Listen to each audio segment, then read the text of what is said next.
السلام علیکم دوستوں، ہم پڑھ رہے ہیں سمیرہ حمید کا ناول یارم۔ آج اس کے ایپیسوڈ نمبر ہے 23۔ سٹارٹ کرنے سے پہلے آپ سے ایک ہی بات کہوں گی، میری آڈیو کو لائک کریں، شیئر کریں، چینل کو سبسکرائب کریں۔ چلیے سٹارٹ کرتے ہیں۔ عالیان کی ڈائری کا ایک صفحہ۔ میرے بہت سے ہال میٹس، یونی فیلوز اور دوست جا چکے ہیں، اور ایسا پہلی بار ہوا ہے کہ میں سہم گیا ہوں۔ میرا مانچسٹر، میری دنیا ماما سے آباد ہے، لیکن اس بار مجھے دنیا خالی خالی لگنے لگی ہے۔ کیا یہ سب ان کے جانے سے ہوا؟ میں نے خود کو فضول کام کرتے بھی پایا، سڑک پر چلتے بسوں اور کاروں کو گنتے، لوگوں کے چہروں پر نہ جانے کیا تلاشتے اور ان کے چلنے کے انداز اور جوتوں کی بناوٹ پر غور کرتے۔ کبھی کبھی مجھے لگتا ہے میں بے مقصد زندگی گزار دوں گا اور عملی طور پر کچھ نہیں کر سکوں گا۔ مجھے خود کو پرجوش کرنے کے لیے ماما مہر کو یاد کرنا پڑتا ہے، اور ماما مارگریٹ کا خیال آتے ہی میں کسی سزا کی کیفیت میں آ جاتا ہوں۔ میرے لیے مسکرانا آسان ہو گیا ہے اور خوش رہنا مشکل۔ وہ ساری چھوٹی چھوٹی کہانیاں جو میں سنا کرتا تھا، مجھے ان سے نفرت سی کیوں ہونے لگی ہے؟ میں نے جو اتنا عرصہ خود کو ماما کے خطوط اور ڈائریوں سے دور رکھا، اب ہر وقت انہیں پڑھنے پر مائل کیوں رہتا ہوں؟ کیا میں ان کی اپنی کیفیات کا موازنہ کرنا چاہتا ہوں؟ میں ماما کی ڈائریوں سے سبق لے رہا ہوں، کیونکہ مجھے وہ نہیں مننا جو ماما بن گئی تھیں۔ وہ کمزور تھیں، میں بھی کمزور ہوں، لیکن کسی کو تو ہمت دکھانی ہی پڑے گی ان جذبوں کے سامنے جو ہم اپنی ہتھیلیوں میں بھر کر گھٹنوں کے بل جھک کر کسی کے قدموں میں نچھاور کر چکے ہوتے ہیں۔ میں خود کو مجبور بھی پاتا ہوں اور پابند بھی۔ میں دو حصوں میں بٹا ہوا ہوں۔ اگر مجھے ایک پرسکون زندگی گزارنی ہے تو مجھے دونوں حصوں کو ایک کرنا ہوگا۔ تو پھر مجھے ویرا کو ہاں کہہ دینا چاہیے تھا روز دیکھنے کے لیے۔ اس کا روز اچھا ہی ہوگا اس کی طرح، اور مجھے زندگی کو اور زیادہ جوش سے جینا ہوگا تاکہ بے خودی مجھے ہرا نہ دے۔ ویرا کی ڈائری کی چند سطریں۔ ایگزامز کے بعد میں روز جانا چاہتی تھی، مجھے پاپا سے ملنا تھا، برف پر پھسلنا تھا، لیکن ساری تیاری کر کے بھی میں نہیں گئی۔ میں کیوں نہیں گئی؟ میرا خیال ہے عالیان ہاں کہہ دیتا تو ہم دونوں روس میں بیٹھے ہوتے۔ اس نے کہا ابھی وہ روس دیکھنا نہیں چاہتا۔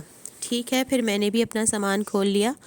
مجھے اپنے آس پاس کے لوگوں سے محبت کرنی بھی آتی ہے اور ان کا خیال رکھنا بھی، اس لیے میں عالیان کا بہت خیال رکھ رہی ہوں، کیونکہ میرے خیال میں پوری دنیا میں اس وقت ایک اسے ہی سب سے زیادہ توجہ کی ضرورت ہے۔ سائی کی ڈائری کے جذبات۔ امرہ نے جو ڈائری مجھے دی، اسے پڑھ کر میں کئی راتیں سو نہیں سکا۔ وہ ایک ایسے اسٹوڈنٹ کی احساسات سے بھری ہوئی تھی جو کئی سالوں تک یہ فیصلہ کرنے میں ناکام رہا تھا کہ اسے اپنی دوست سے محبت ہے یا صرف لگاؤ۔ لڑکی اس کے ملک میں، اس کے ہوائی شہر میں، اس کے گھر کے سامنے والے گھر میں رہتی تھی۔ ایک رات اسے اوک ہاؤس میں لڑکی کی اچانک موت کی اطلاع موصول ہوئی۔ لڑکی کے دماغ کی نس پھٹ چکی تھی۔ پھر اسے فیصلہ کرنے میں آسانی ہو گئی کہ اب وہ اس کے بغیر ایسے زندہ ہے جیسے اس کے ساتھ ہی مر چکا ہے۔ کچھ فیصلے صرف دائمی جدائی کے ہاتھوں ہی طے پاتے ہیں، اس سے پہلے خبر ہوتی ہے نہ احساس۔ اور میں بہت سے لوگوں کو یہ احساس دلانے کی کوشش کر رہا ہوں کہ ٹھیک وہ تحریر پڑھنے کی کوشش کریں جو کوئی آپ کی ذات میں رقم کر گیا ہے۔ کارل کی ڈائری کے کارلی خیالات۔ کبھی کبھی میرا دل چاہتا ہے میں کارل کا گلا دبا کر اسے ختم کر ڈالوں کہ کیسا بیکار ہے یہ کارل، یعنی کہ وہ جارج میری پوری 11 ٹویٹس لے کر بھاگ گیا، اور جینا جس نے مجھ سے کہا تھا کہ وہ جاتے ہوئے مجھے اپنی کار دے کر جائے گی اگر پروم نائٹ کی متوقع کوئین کا ڈریس یا منہ میں کسی طرح سے بگاڑ دوں یا اسے پروم نائٹ میں آنے کے قابل ہی نہ چھوڑوں، تو میں نے دوسرا کام کر دکھایا اور فوڈ پوائزن سے اسے پروم نائٹ سے دور رکھا، اور جینا اپنا بوریا بستر اور کوئین کراؤن سمیٹ کر کار سمیت مجھ سے ہی دور ہو گئی۔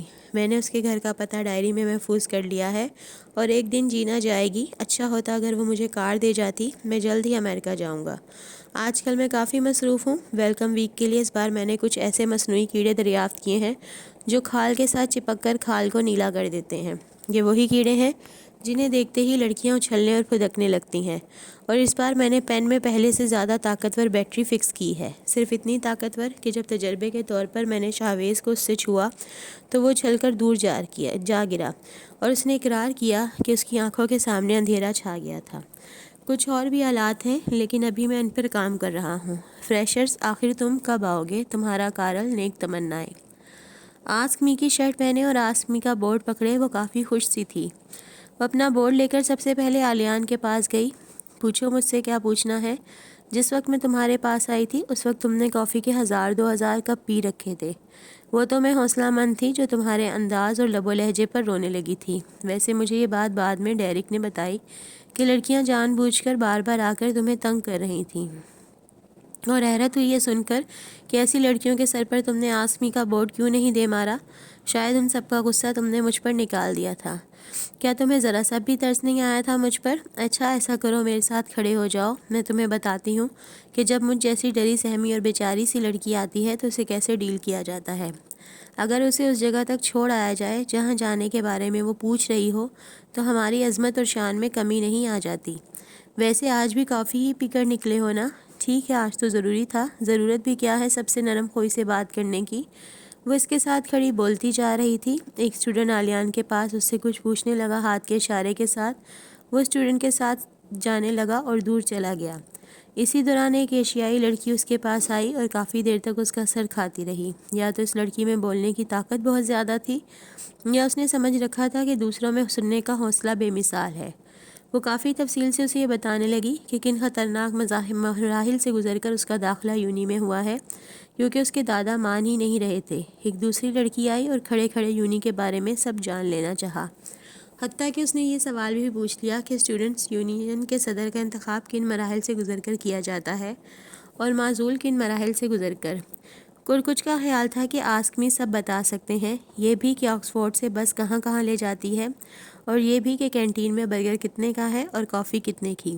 ایک نے یہ بھی پوچھ لیا کہ اس کی دوست ڈمی کہاں ہوگی اس وقت یونی میں۔ کسی کا سوال صرف اتنا سا تھا کہ کس طرح کی ڈریسنگ کر کے آنے سے وہ یونی میں جلد مشہور ہو جائے گی۔ تو 1 سال پہلے عالیان نے اس کے ساتھ بالکل ٹھیک کیا تھا، کیونکہ ہر برداشت کی ایک حد بالآخر ہوتی ہے۔ تو جس مقام سے وہ گزرا ہے اس مقام سے وہ گزرے گی تو جان پائے گی کہ حقیقتاً ہوتا کیا ہے اور پھر محسوسات کیا ہو جاتے ہیں۔ جیسمین، یہ تمہاری گردن پر کیا ہے؟ گہرے سرخ بالوں والی لڑکی نے چلانے میں گنچوسی برتی۔ نہ احتیاط، دونوں امراح سے ذرا سی دور تھیں۔ جیسمین نے تڑپ کر سرخ بالوں والی لڑکی کی طرف دیکھا۔ کیا ہے میری گردن پر؟ او مائے مائے، تمہاری گردن تو نیلی پڑ گئی ہے، یہ چھوٹا سا کیڑا تو زہریلا لگتا ہے۔ اف، یہ تو تمہاری گردن سے اتر ہی نہیں رہا اور یقیناً اس نے اپنا ڈنک تمہاری گردن میں گاڑ رکھا ہے، زہر پھیل رہا ہے تمہاری گردن میں۔ یہ سن کر جیسمین نے چلانے میں اپنی دوست کو بھی پیچھے چھوڑ دیا۔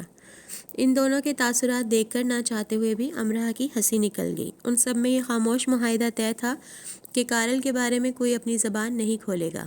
ایک اسٹیریوٹائپ لڑکا آیا اور سر کے بال زمین پر گول گول پنکھے کی طرح گھومنے لگا۔ اس نے ہاتھوں، کانوں، ناک، بھووں، زبان اور گلے میں زیورات کی کئی اقسام پہن رکھی تھیں۔ قریب و جوار والوں کو ہوا دینے سے جب وہ فارغ ہو چکا تو آسک می امراح کے پاس آیا۔ ہائے، میں فیفی ہوں۔ اچھی بات ہے، میں میمی ہوں۔ امراح اس کے زیورات دیکھ رہی تھی۔ مجھے ڈین سے ملنا ہے۔ کیا انہیں تم سے ملنا ہے؟ میرا مطلب ڈین سے ہی کیوں؟ ایسے ہی سوچ رہا ہوں کہ پہلے ذرا بڑے لوگوں سے شروعات کروں۔ کس چیز کی شروعات؟ ملنے کی؟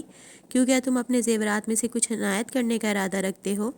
ویسے وہ زیورات نہیں پہنتے۔ تمہیں کسی نے بتایا نہیں کہ میں بتا دوں کہ تمہاری حصے مزہ انتہائی بکواس ہے؟ وہ غصہ ہو گیا۔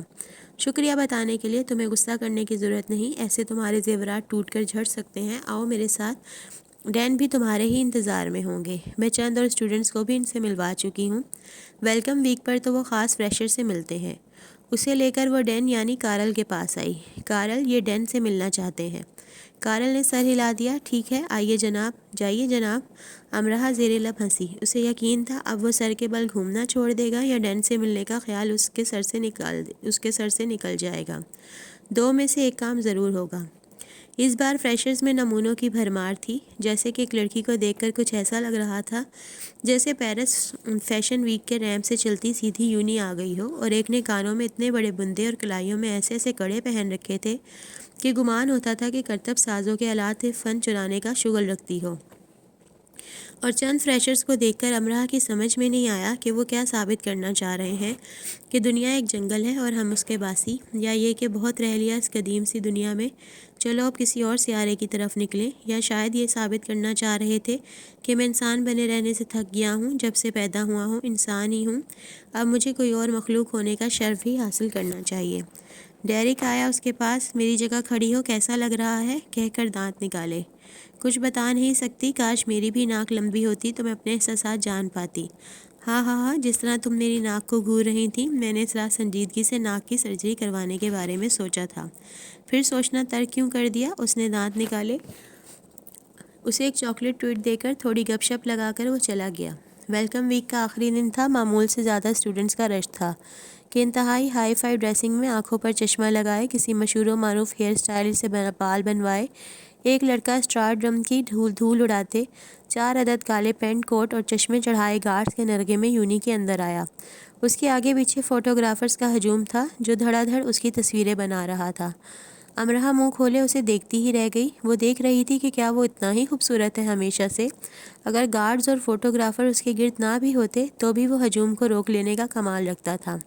اس کا فیورٹ سپر اسٹار اس سے کچھ ہی فاصلے پر تھا. کیا یہ سچ تھا؟ فریشرز جہاں کھڑے تھے وہیں کھڑے رہ گئے, خاص کر افریقی, ایشیائی, چھوٹے اور ترقی پذیر ملکوں کے اسٹوڈنٹس اس خوبصورت اور مشہور انسان کو گردنیں اٹھا اٹھا کر دیکھنے لگے جس کی تصویریں کھینچنے کے لیے فوٹوگرافرز مرے جا رہے تھے, اور ان کے پیچھے مائک ہاتھ میں لیے ٹی وی چینلز کے رپورٹرز لائیو کوریج کر رہے تھے. مسٹر جین نے مانچسٹر یونیورسٹی میں پڑھنے کا فیصلہ کیا ہے.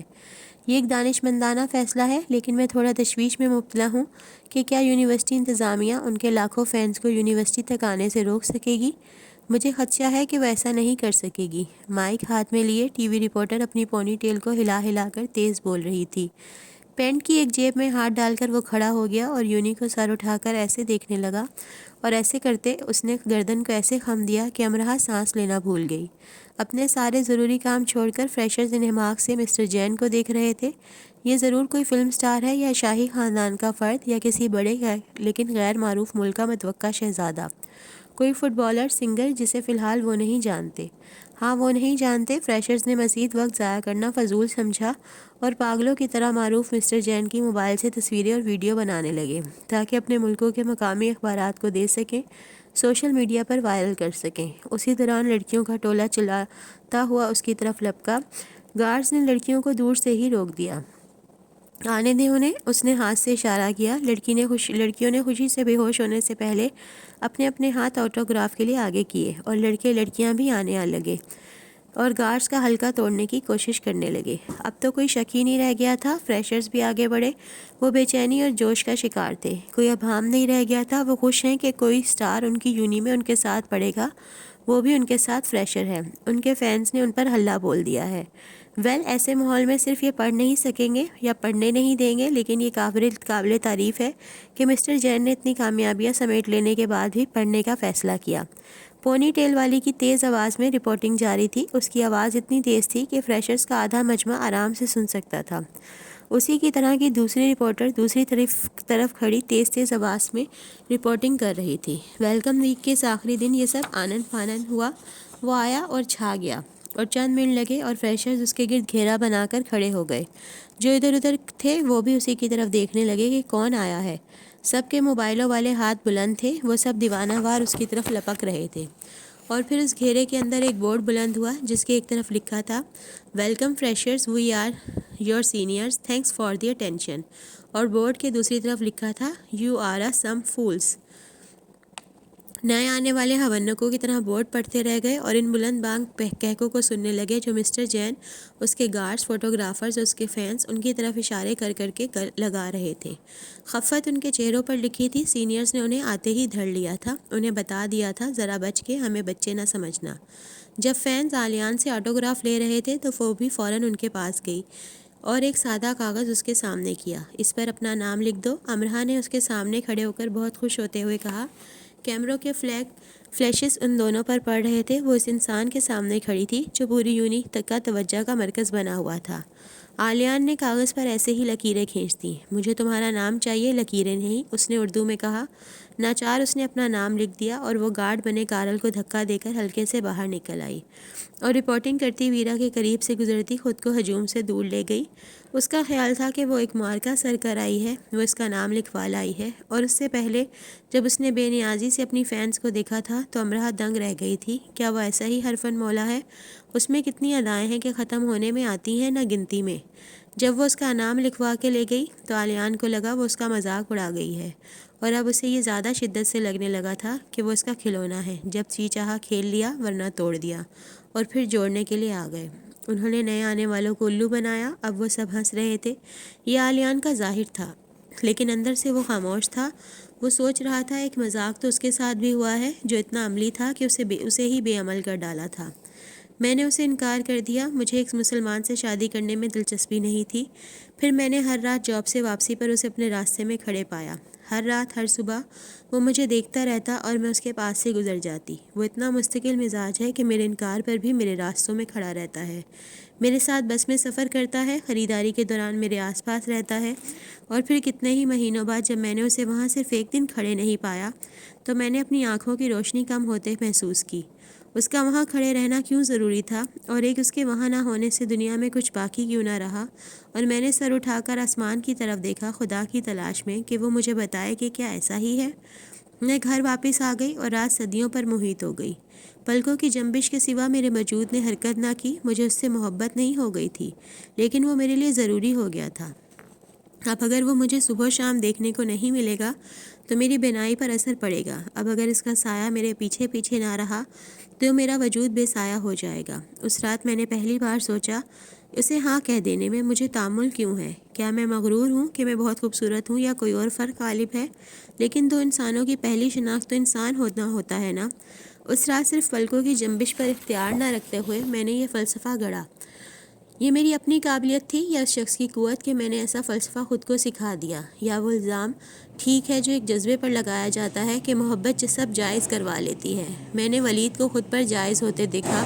میں نے یہ خود سے نہیں کیا، بس یہ ہو گیا۔ محبت دنیا میں سب سے بے اختیار جذبہ ہے، اور یہی اس کی بڑی خرابی ہے۔ آلیان نے مارگریٹ کی ڈائری کو دکھ و طیش سے بند کر دیا اور گہرے گہرے سانس لینے لگا۔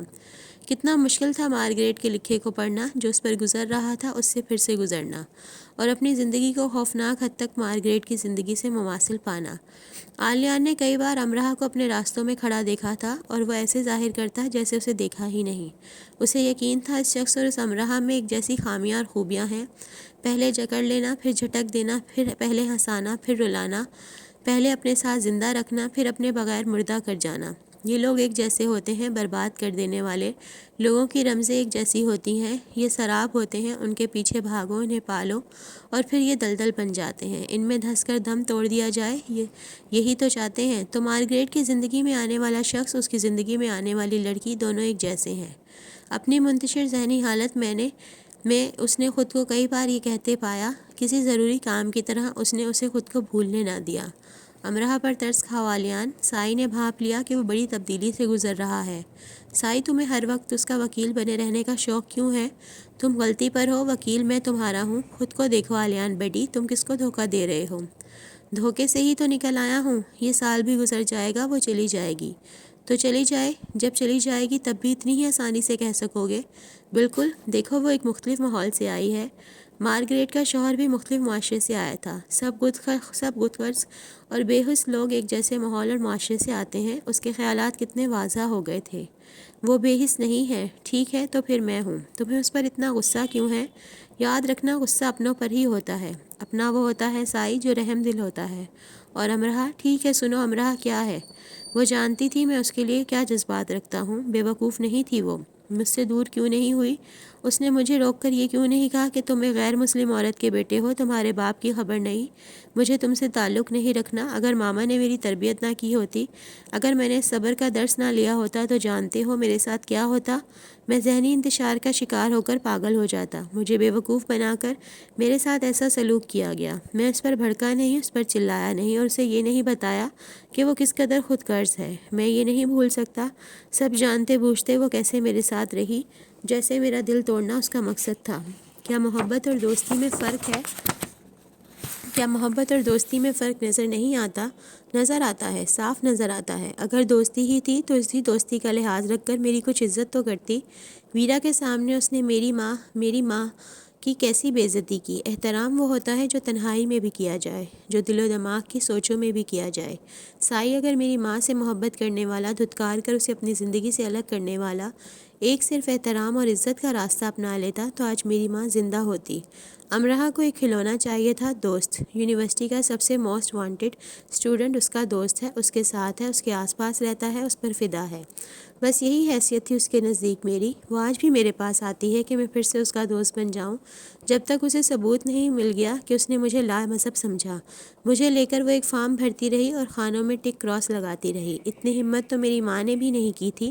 سائی، دو انسانوں میں پہلی اور ضروری مشترک تو اس نے بھی ڈھونڈ نکالی تھی۔ میں کس بلندی سے زمین بوس ہوا تھا تم نہیں سمجھ سکتے، کیونکہ تمہاری ماں مارگریٹ نہیں رہی اور تمہارا باپ تمہیں چھوڑ نہیں گیا۔ سائی کو دکھ ہوا، اسے سے یہ ٹال نہیں ہونا چاہیے۔ ایسے دکھ سن کر وہ کیسے سکون سے سو پایا کرے گا؟ آلیان کی آنکھوں میں نمی تھی اور وہ نمو سے اپنی آنکھ جڑیں کسی سوکھے شجر کی طرح کٹوا چکا تھا۔ میں کئی حصوں میں بٹا ہوا ہوں اور مجھے خود کو اکٹھا کر لینے دو، فیصلہ کر لینے دو مجھے۔ فیصلہ دماغ سے کرنے جا رہے ہو؟ سائی نے نرمی سے پوچھا۔ نہیں، تجربات سے، اپنی ماں کے۔ تو تم اس سے محبت کرنا چھوڑ چکے ہو؟ یہ سوال کرتے سائی کا دل بھر آیا۔ میں اس بارے میں سوچنا چھوڑ چکا ہوں۔ تم اپنی ماں کی اور اپنی زندگی کا موازنہ کر رہے ہو اور غلط کر رہے ہو۔ جب ٹھیک کر رہا تھا تب بھی غلط ہی ہوا تھا۔ تمہارے لیے دعا گو ہوں۔ کاش میں تمہیں وہ ڈائری دے سکتا جو میرے لیے اوک ہاؤس میں ایک اسٹوڈنٹ چھوڑ گیا تھا۔ اس نے ایک جگہ لکھا، اب وہ اس چیز کی قدر جان گیا ہے جو اس کے پاس نہیں رہی۔ میرے ہاتھ بھی خالی ہیں، کچھ نہیں ہے ان میں۔ اور وہ کہتا ہے زندگی وضاحت سے میرے سامنے آ کھڑی ہوئی ہے، میرے لیے کھوکھلی ہے۔ زندگی کی حقیقت مجھ پر کھل چکی ہے اور یہ کام امرہ نے کیا۔ میں نے اپنے جذبے کو سلائے رکھا اور اسے بتا نہیں سکا۔ اب وہ سو چکی ہے اور میں خود کو بتاتا پھرتا ہوں۔ پھر وہ کچھ یوں خود کو ظاہر کرتا ہے۔ میں اسے بتا چکا تھا سائی، بتا چکا تھا۔ آلیان چلا اٹھا۔ اور میں نے یہ جان لیا، محبت کے واقعہ ہونے سے زیادہ اس کے قیام پر قائم رہنا ضروری ہے۔ اور پھر وہ فیصلہ کر لیتا ہے آخر کار۔ سائی، آلیان نے سائی کو اس کی شرٹ کے کالر سے پکڑا۔ کیا تم سسکتی بلکتی تڑپتی مارگریٹ کو بھی یہ مشورہ دیتے؟ بولو، کیا تم اسے بھی یہی فلسفے سناتے؟ مارگریٹ کی ڈائریاں بھی لے جاؤ اور پھر مشورے دینا۔ میں دیکھوں گا سائی، تم کتنے انسان دوست ثابت ہو سکتے ہو، میں دیکھوں گا۔ اور سائی اس بات پر چپ ہو گیا۔ اس کے وجود میں سنسناہٹ ہونے لگی تھی۔ موسم پھر سے سرد ہونے لگا، اور اتنا گرم تھا ہی کب کہ سرد ہونے میں وقت لیتا۔ چلتے چلتے بارش ہونے لگتی اور چلنے کے دوران ہی رک جاتی۔ فریشرز کے بارے میں آئے دن کچھ نہ کچھ نیا سننے کو ملتا رہتا۔ وہ فریشرز کو حسرت سے دیکھتی، کاش وہ بھی انہی میں سے ایک ہوتی اور وہ سب نہ ہوا ہوتا جو ہو چکا ہے۔ وہ اب آلیان سے ملتی اور اس بار زیادہ سمجھداری کا ثبوت دیتی، اور پھر سے سڑک پر اکیلے نہ چلنا پڑتا۔ موسم کے بدلنے پر اسے اداسی نہ ہوتی۔ کسی نے فرصت نکال کر اسے بد دعا دی تھی کہ وہ اس حالت میں آ چکی تھی۔ آلیان اس کے ساتھ زیادہ سختی سے پیش آنے لگا تھا۔ اس میں تیزی سے تبدیلیاں آ رہی تھیں۔ ہر دن وہ پہلے سے زیادہ سخت اور بدلا ہوا لگتا تھا۔ زندگی کی بدترین صورتحال جانتے ہو کون سی ہوتی ہے سائی؟ دو پیاروں میں سے ایک کو چننا اور دو میں سے ایک کو چھوڑ دینا۔ سائی نے گہرا سانس لیا۔ ہاں، اور اس سے بھی بدترین وہ ہو جاتی ہے جس میں جسے چنا ہو اس کے ساتھ خوش نہ رہ پانا۔ سائی نے اس کی شکست خوردگی دیکھی۔ اپنے بارے میں سوچ سوچ کر تھک چکی ہوں سائی، کیا شخصیت ہے میری۔ ساری زندگی روتی رہی، اتنی ہمت نہ کر سکی کہ اپنے ماحول کے خلاف ڈٹ جاتی، اسے بدل دیتی، احساس کمتری کا شکار رہی۔ میرے ماضی میں کچھ بھی قابل ذکر نہیں۔ میں نے کبھی یہ نہیں سوچا تھا میری زندگی کا مقصد کیا ہے۔ میں کسی کو خوش رکھ سکی نہ خود کو۔ میری ایک دوست کہتی ہے کہ دوسروں سے پہلے اپنا بننا ضروری ہے۔ میں کبھی اپنی نہیں بنی، بس ہر وقت بیچارے بنے رہنا۔ کیا ہوں میں؟ کمزور ہوں، جھوٹی، خود غرض، بے حس۔ کیا ہے میری ذات میں جو قابل تعریف ہے؟ تمہارے ہاتھ میں یہ سوچ ہے تم کیا ہو۔ جب انسان خود سے سوالات پوچھنے لگتا ہے تو وہ خود کو تبدیلی بلندی کی طرف لے جا رہا ہوتا ہے۔ کیسی بلندی سائی؟ میں نے آلیان کے ساتھ کیا کیا؟ ویرا کے سامنے میرے معاشرے کی بے عزتی نہ ہو جائے۔ میں نے آلیان کی کھل کر بے عزتی کر دی۔ الفاظ تو وہی ہوتے ہیں نا جن پر احترام کی لگامیں ہوں، ورنہ تو سب ہتک ہے، انداز، آواز، سب۔ اگر میں آلیان کی جگہ ہوتی تو ساری عمر امرہ کی شکل نہ دیکھتی۔ میں اس جگہ کو ہی چھوڑ دیتی جہاں امرہ ہوتی۔ میرے خاندان میں بہت سے ایسے لوگ ہیں جن سے میں سالوں نہیں ملی، بات نہیں کی، سلام نہیں کیا، انہیں دیکھ کر منہ پھیر لیا۔ یہ سب لوگ وہ ہیں جنہوں نے میرا دل دکھایا تھا، میری تذلیل کی تھی۔ میری انتہا پسندی دیکھو کہ کالج کی میری دوست جو میرے بارے میں سب جانتی تھی، ایک دن میرے ساتھ چلتے چلتے گر گئی اور مذاقاً کہنے لگی، تمہارے ساتھ چل رہی تھی، گرنا تو تھا ہی۔ اور پھر اس کے لاکھ منانے پر بھی میں نے اس سے کبھی بات نہیں کی۔ اس کے فادر کی ڈیتھ ہو گئی، میں نے اس سے صرف افسوس کیا جبکہ اسے میری اس سے زیادہ ضرورت تھی۔ مجھے بس یہ یاد رہتا ہے کہ مجھے تکلیف ہوئی، میں بس آلیان کے کھردرے سخت رویے سے مجھے تکلیف ہوتی ہے اور میں اس تکلیف کو لے کر بیٹھ جاتی ہوں۔ مجھے اپنی کتنی فکر رہتی ہے۔ میرا اور آلیان کا تو کوئی مقابلہ نہیں ہے۔ جانتے ہو سادھنا کو آریان کے لیے سب سے زیادہ پیسے وہ جمع کر کے دیتا ہے۔ سادھنا سے زیادہ اسے یاد رہتا ہے کہ آریان کی سرجری کب ہونی ہے۔ وہ بھڑکتا نہیں ہے، چلاتا نہیں ہے، وہ کتنا ذہین ہے یہ جتاتا نہیں ہے، اس کے خیالات کس قدر عظیم ہیں وہ سکھاتا نہیں ہے، اتراتا نہیں ہے۔ یہ سب تمہیں اب معلوم ہوا امرہ؟ سائی اتنا افسردہ ہو گیا کہ امراہ جان ہی نہیں سکی۔ معلوم تو تھا قدر نہیں تھی سائی، کہا نا مجھے افسوس ہے خود پر، میں کچھ قابل ذکر نہیں ہے مجھ میں۔ مجھے ویرا اچھی نہیں لگتی، مجھے اس کی ضرورت پڑتی ہے تو میں اس سے کام نکلوا لیتی ہوں، اس سے مسکرا کر بات کر لیتی ہوں اور منہ پھیر کر ناپسندیدگی سے اس کے بارے میں سوچتی ہوں۔ اسے معلوم ہو کہ اس کے بارے میں کیسے سوچتی ہوں تو اسے بھی دکھ ہو۔ وہ مجھ سے ایک ہی سوال پوچھے، میں نے تمہارے ساتھ ایسا کیا برا کیا؟ میں سب کے ساتھ برا کرتی ہوں اور بیچاری بھی خود ہی بن جاتی ہوں۔ یہ منافقت اور سنگ دلی ہے۔ تم ایک مشکل وقت سے گزر رہی ہو، لیکن امرہ، انسان اپنا احتساب تب کرتا ہے تو وہ وقت بہت خاص ہوتا ہے۔ انسان اپنا احتساب تب ہی کیوں کرتا ہے جب وہ سب کھو چکا ہوتا ہے؟ تم پاکستان کیوں نہیں جاتی؟ اپنے گھر والوں سے ملو، نئے ماحول کی اچھی اچھی باتیں بتاؤ۔ لوگوں سے جب تک ملا نہ جائے وہ برے اور عجیب ہی لگتے ہیں۔ تم ذہنی طور پر اچھا محسوس کرو گی۔ کیا واقعی؟ ہاں، یونی میں ایک لڑکی جب میرے قریب سے گزرتی، اسے دیکھ کر مجھے لگتا یہ مجھے پسند نہیں کرتی۔ ایک لمبا عرصہ ایسے ہی چلتا رہا، پھر ایک دن ایک اسٹوڈنٹ نے مجھے اس کی طرف سے ایک رکا دیا جس پر لکھا تھا، تم مجھے پسند نہیں کرتے، پر کیوں؟ فاصلے ابہام پیدا کرتے ہیں اور ابہام شیطان کا پہلا ہتھیار ہے، کیونکہ ہر مثبت جذبے اور سوچ پر حملہ آور ہو کر اسے چت کر ڈالتا ہے۔ تم ٹھیک کہہ رہے ہو سائی، لیکن آلیان کیوں اس ابہام کے سرے سے راز رہا ہے؟ تم جانتی ہو امرہ، کسی کی بتائی کوئی بات میں نہیں کر سکتا۔ ٹھیک ہے، لیکن کوئی مجھے مشورہ دو۔ سائی اسے دیکھ کر رہ گیا۔ اسے ایسا کیا مشورہ دے سکتا تھا وہ جو سب ٹھیک کر سکتا؟ اس کے پاس بلا شبہ ایسے لفظ تھے، نہ ایسا جادو۔ بہت دیر نہیں ہو جانی چاہیے کہ انتظار پر فرمان غالب آ جائے اور فراق کو رخصت ہونے کی اجازت نہ ملے۔ سائی ہولے سے بڑبڑایا، اتنا کہ امرہ نے سن لیا۔ اسے یاد آ رہا تھا یہ جملہ اس نے کہیں پڑھا تھا۔ کہاں؟ ہاں، اوک ہاؤس سے ملنے والی ڈائری میں۔ اس ڈائری کے جملے کو استعمال میں لایا جانا امرہ کو نحس لگا۔ یہ سائی نے کیا کیا؟ اسے یہ نہیں کہنا چاہیے تھا۔ ویرا اسے کافی کے لیے اس کیفے لے کر آئی، جب بقول اس نے مانچسٹر میں دریافت کر ڈالا تھا، وہ ہر بار اسے انکار نہیں کر سکتا تھا، کیونکہ اسے احساس تھا کہ انکار کتنا بھی ٹھیک ہو تکلیف دہ ہوتا ہے۔ کافی پینے کے بعد انہوں نے پل پر چہل قدمی شروع کر دی۔ شام رات کے ساتھ جا ملنے والی تھی، بارش پر پھوار کی صورت برس رہی تھی اور ویرا ننھے بچوں کی طرح سر اٹھا کر آسمان کو دیکھ رہی تھی، ساتھ اسے روس کے کھانوں کے بارے میں بتا رہی تھی۔ کرسمس کی چھٹیوں میں تو روس چلو گے نا؟ نہیں ویرا، میں ماما کے ساتھ جانا چاہتا ہوں، ہم گرم علاقوں کی طرف سفر کریں گے۔ ٹھیک ہے، لیکن کیا وہ روس نہیں آ سکتی؟ بہت زیادہ ٹھنڈ ان کے لیے ٹھیک نہیں ہے، پھر ڈگری کے بعد، ابھی تو بہت وقت ہے۔ تم بہت وقت پہلے ہی مجھے ہاں کہہ دو نا۔ وہ خاموش ویرا کے بالوں پر گرنے والی پھوار کو دیکھ رہا تھا، وہ کہیں اور تھا۔ میں لاہور آنا چاہتا ہوں۔ کیوں نہ آؤں؟ تم نے تو کہا تھا ابھی تم ایشیا کے سفر کا ارادہ رکھتے ہو۔ میں ایشیا کے سفر کرنے کا ارادہ ابھی بھی نہیں رکھتا، میں لاہور کی بات کر رہا ہوں۔ لاہور ایشیا میں ہی ہے؟ لاہور ایشیا میں نہیں ہے، میری ٹاپ لسٹ میں ہے جہاں پہلی فلائٹ سے جایا جائے۔ اچھا دیکھ لو، ویسے لاہور میں مچھر بھی ہوتے ہیں۔ تم مجھے مچھروں سے ڈرا رہی ہو؟ ہاں، تم یہی کر رہی ہو۔ بالکل نہیں، صرف خبردار کر رہی ہوں۔ تم نے ڈینگی کا نام سنا ہے؟ اس کے کاٹتے ہی انسان فوراً سے پہلے مر جاتا ہے، بالکل جھٹ پٹ۔ تو لاہور میں ایسا فوری مار دینے والا ڈینگی ہے؟ ورنہ 2-3 گھنٹے تو دنیا کا ہر ڈینگی مچھر دے دیتا ہے مرنے کے لیے۔ ہمارے پاس VIP ڈینگی ہے۔ اپنے رسک پر لاہور آنا، مجھ سے شکایت نہ کرنا۔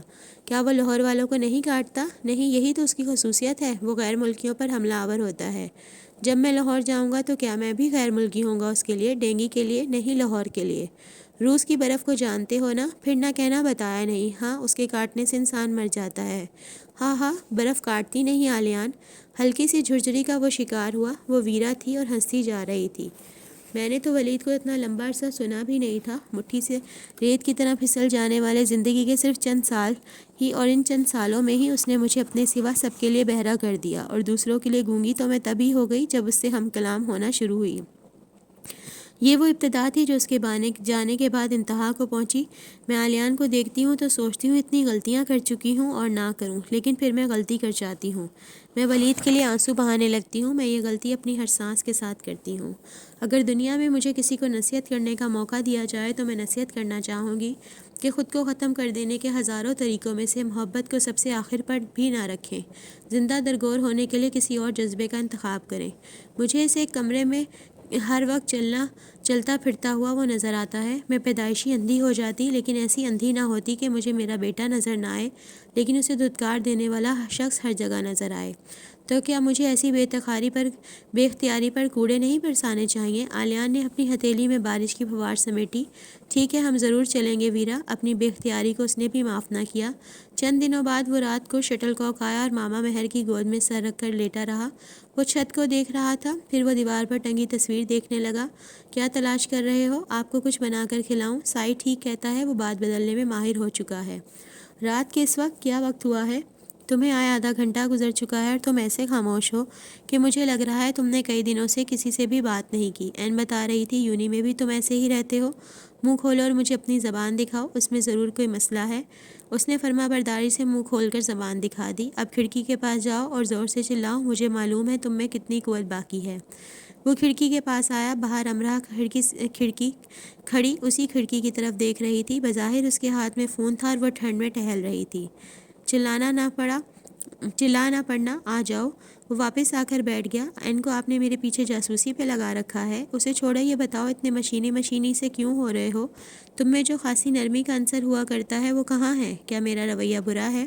برا نہیں، عجیب سہما دینے والا۔ کیا یونی میں پھر کسی لڑکی نے تمہیں پرپوز کر دیا جسے انکار کر کے تمہیں اس کا دل توڑنا ہے اور تم اس کے لیے حساس ہو رہے ہو؟ نہیں، اس نے ہنسنے کی کوشش کی۔ تو کیا تم نے کسی کو پرپوز کیا ہے اور اس نے انکار کر کے تم سے 8-10 لڑکیوں کے بدلے لے لیے ہیں؟ کرسمس کی چھٹیوں میں میرے ساتھ چلیں گی ماما؟ مجھے کہاں سنبھالتے پھرو گے؟ کارل، تم، ویرا اور امرا سب مل کر جانا۔ آپ ہر بار انکار کر دیتی ہیں۔ انکار نہیں کرتی، تمہیں پریشان نہیں کرنا چاہتی۔ کیا تم مجھے سویڈن لے کر جانا چاہتے ہو؟ ہرگز نہیں، مجھے سویڈن نہیں پسند۔ تم کتنا بدل رہے ہو آلیان، جب تم واپس آئے تھے تو تم نے کہا تھا۔ وہ بیان غیر حقیقی تھا ماما۔ حقیقت یہ ہے کہ اب مجھے کبھی سویڈن نہیں جانا۔ تمہیں جلد شادی کر لینی چاہیے، بس اس سے پہلے کہ تمہیں سب غیر حقیقی لگنے لگے۔ میں ایک نارمل انسان ہوں ماما، فکر نہ کریں، میں اب نارمل نہیں ہوں گا۔ تمہیں امرا کیسی لگتی ہے؟ آپ کو ویرا کیسی لگتی ہے؟ اس نے فوراً کہا۔ ویرا؟ لیڈی مہر کو کچھ ہی وقت لگا سب سمجھنے میں۔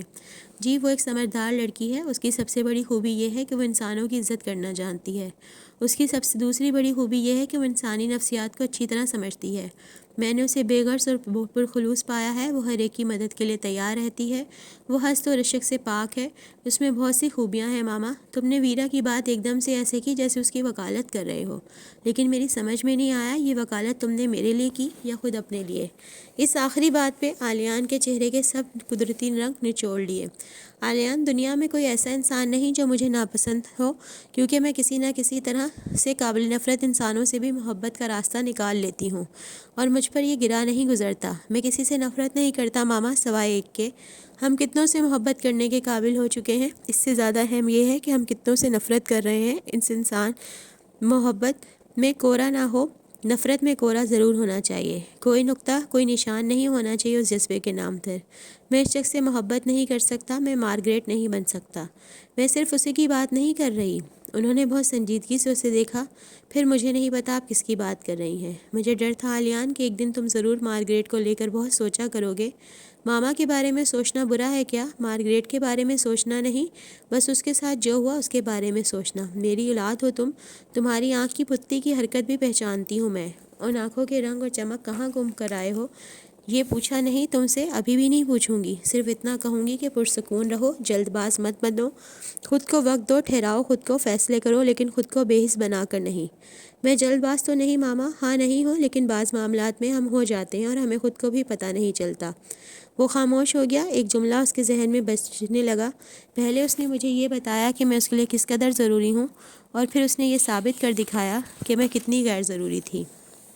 دادا کا اجاڑ پلاٹ بک گیا اور انہوں نے لیڈی مہر سے قرض لی رقم واپس کرنے کے لیے اسے دے دی، اور کچھ مزید رقم بھی تاکہ وہ دائم کو دے سکے۔ دائم کو پیسے میں دوں گی، اب جب پیسے ہیں تو اسے دے دو۔ امرا، تم صرف دل لگا کر پڑھو، بے شک جاب چھوڑ دو۔ نہیں دادا، جو کام میں نے اپنے ذمے لیے ہیں وہ میں خود ہی کروں گی۔ تمہارا آخری سال ہے، میرا مشورہ ہے جاب چھوڑ کر پڑھو۔ تمہیں اب اخراجات کے لیے پریشان ہونے کی ضرورت نہیں ہے۔ میں نے سب پیسے تمہارے اور دانیہ کے لیے رکھے ہیں۔ سب دانیہ کے لیے رکھ دیں، مجھے کچھ نہیں چاہیے۔ تو اب تمہیں کیا چاہیے امرا؟ تمہیں باہر آنا تھا تم آ گئی۔ اب سے پہلے تک تم بہت خوش مجھ سے بہت ساری باتیں کیا کرتی تھیں۔ پچھلے دنوں تم اس لیے اتنا اداس نہیں کہ تمہارے بہت سے یونی فیلوز چلے گئے۔ اب نئی وجہ کون سی ہے اداسی کی؟ مجھے بتاؤ۔ تمہارا آخری سال ہے، یونی میں دل لگا کر صرف پڑھو۔ یاد ہے مجھے، یہ میرا آخری سال ہے۔ لگتا ہے دادا زندگی کا ہی آخری سال ہے۔ اب ایسی باتیں کرنے لگی ہو؟ معلوم نہیں دادا، لیکن اس سے آگے مجھے زندگی نظر نہیں آتی۔ سب ختم ہوا سا لگتا ہے۔ تم مجھے اپنی طرف سے مزید فکر مند کر رہی ہو امرا۔ دادا، میں کبھی خوش ہوتی ہوں تو فوراً غم زدہ ہو جاتی ہوں۔ زندگی اچھی لگنے لگتی ہے تو فوراً بری بھی لگنے لگتی ہے۔ بھاگتے بھاگتے پھر چلنے کی ہمت رہتی ہے نہ چاہ۔ میری ایک کلاس فیلو کہتی ہے کہ ایسی کیفیات خطرناک ہوتی ہیں، آپ کسی کنارے کھڑے ہوتے ہیں، اس طرف آتے ہیں نہ اس طرف جاتے ہیں۔ تمہیں کس طرف جانا ہے وہ بتاؤ امرا۔ دادا کی آواز کھردری ہو گئی۔ حسب نصب نہیں ہے میرے پاس، کیسے بتاؤں؟ سر پر لٹکتی تلوار کو اس نے گر جانے دیا۔ دونوں کے درمیان سکوت رہا۔ اگلی بات کرنے میں دادا نے کافی وقت لیا۔ کون ہے وہ؟ ان کے انداز سے حوصلہ افزائی ناپید تھی۔ دوست کہتے اس کی آواز انسانی آواز رتبے سے پرے ہو گئی۔ خرابی دوستی سے ہی شروع ہوتی ہے؟ نہیں، خرابی گھٹن سے شروع ہوتی ہے۔ اگلی بات کرنے میں دادا نے پھر وقت لیا۔ تو تم نے فیصلہ کر لیا ہے؟ مجھ سے یہ نہ پوچھیں، جو میں آسانی سے بتا رہی ہوں وہ میرے لیے اتنا آسان نہیں رہا۔ میری سماعت بھی جتنا گراں گزرا ہے تمہاری زبان پر نہیں گزرا ہوگا۔ تم پاکستان آؤ تو یہ باتیں ہوں گی۔ وہ تلخی سے ہنسی۔ دادا، آپ چاہتے ہیں کہ بس میں پاکستان آ جاؤں؟ آپ کی احتیاط اچھی ہے، اس طرح دور بیٹھے باتیں کرنے سے بات بڑھ جائے گی۔ میں آپ کے ہاتھ سے نکل جاؤں گی، میں جو یہاں اتنی دور اکیلی ہوں کچھ بھی کر سکتی ہوں۔ اگر یہیں رہ گئی تو آپ کیا کر لیں گے؟ دادا نے کوئی جواب نہیں دیا۔ میں نے اتنی بڑی بات کہہ دی اور آپ خاموش ہیں۔ تم بھی خاموش رہو امرا۔ میں جان گیا ہوں اس میں ضرور ایسی کوئی خرابی ہے کہ اس کے بارے میں بات کرتے تمہارا انداز ایسا ہے۔ وہ ایک عیسائی عورت کا بیٹا ہے اور میں اس کے بارے میں نہیں جانتی کہ وہ ایک اچھا انسان اور ایک اچھا مسلمان ہے، بلکہ امرا میں پاکستان میں تمہارا انتظار کر رہا ہوں، تمہیں پاکستان آنا ہے۔ دادا نے بھی وہی انداز اپنا لیا جس کی وہ توقع کر رہی تھی۔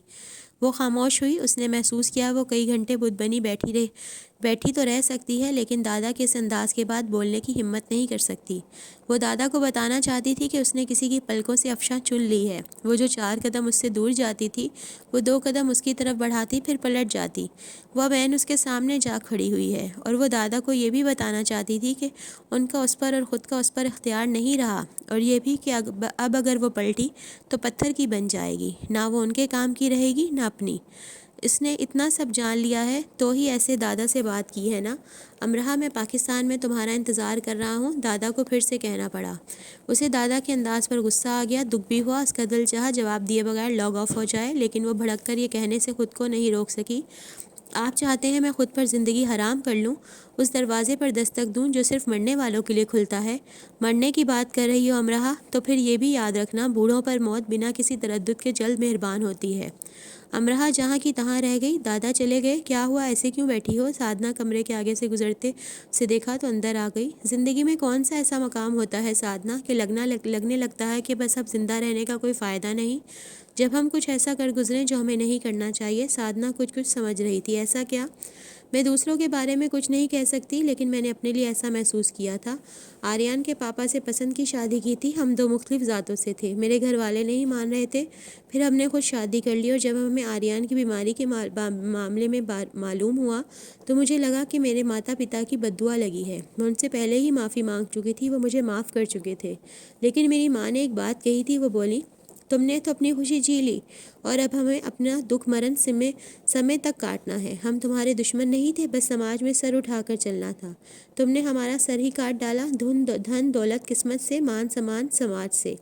غلط وہ نہیں تھے، غلط میں بھی نہیں تھی۔ نہ جانے کیوں پر مجھے ایسے لگتا ہے امرا کہ ماں باپ اور اولاد اگر آمنے سامنے ہوں اور دونوں ہی غلط ہوں اور دونوں ہی ٹھیک، تو بھگوان ان دونوں میں سے ماں باپ کا ساتھ دیتا ہے، کیونکہ جو مان سمان ان کا ہوتا ہے وہ ہمارا نہیں ہوتا۔ اس وقت میں نے سوچا تھا میرے پاس رمیش نہ ہوتا، آریان بھی نہ ہوتا، لیکن میرے ماتا پتا کے پاس ان کا مان سمان ہوتا۔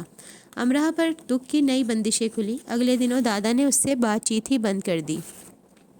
وہ کتنی ہی فون کالز کرتی، وہ فون نہ اٹھاتے، لاگ ان نہ ہوتے، یہ ان کی ناراضگی کا عملی ثبوت تھا۔ صرف ابھی بات کرنے پر امرا کو ایسی صورتحال کا سامنا تھا، اس نے فیصلہ سنا دیا تو وہ جان دے کر ثبوت دیں گے، کہ دیکھو 2 ضدیوں میں سے اس بڈھے ضدی کی جیت ہوئی۔ دانیہ نے اس سے بات کی، کیا کہا ہے تم نے دادا سے؟ وہ تو کسی سے بات ہی نہیں کر رہے، میں نے ان سے پیسے لینے سے انکار کیا تھا، اب وہاں جا کر تم اتنی بڑی ہو گئی ہو امرا کہ دادا کو انکار کرنے لگی ہو، تمہاری تو جان ہے دادا میں، ہے نا؟ دانیہ طنز کر رہی تھی، یہ بات اسے تھپڑ کی طرح لگی۔ وہ اعلان کیا کرتی تھی کہ دادا اس کی جان ہے، تو اب اس جان کا خیال کیوں نہیں رہا اسے؟ وہ اسے جذباتی بلیک میل نہیں کر رہے تھے، بس پرانے وقتوں کے آدمی تھے تو اتنی بڑی بات کو سنبھال نہیں سکے۔ عیسائی ماں، لاپتہ باپ، گھر نہ خاندان، نام نہ نشان، وہ ان پیغامات کو کس دل سے علیان کو دیتی جو کئی راتوں سے لکھ رہی تھی؟ وہ دادا کی جان پر رحم کرتی تو اپنی جان کا کیا کرتی؟ دادا سے بات کرنے سے پہلے ہی تو اس نے ان پیغامات کو علیان کو دینے کی کوشش کی تھی، اور اچھا ہی ہوا اس نے نہیں لیا۔ تمہارے لیے چند پیغامات میں نے بہت جرات سے لکھے ہیں، پلیز انہیں پڑھ لو، انہیں بھی سیف روم میں جا کر لگا دو۔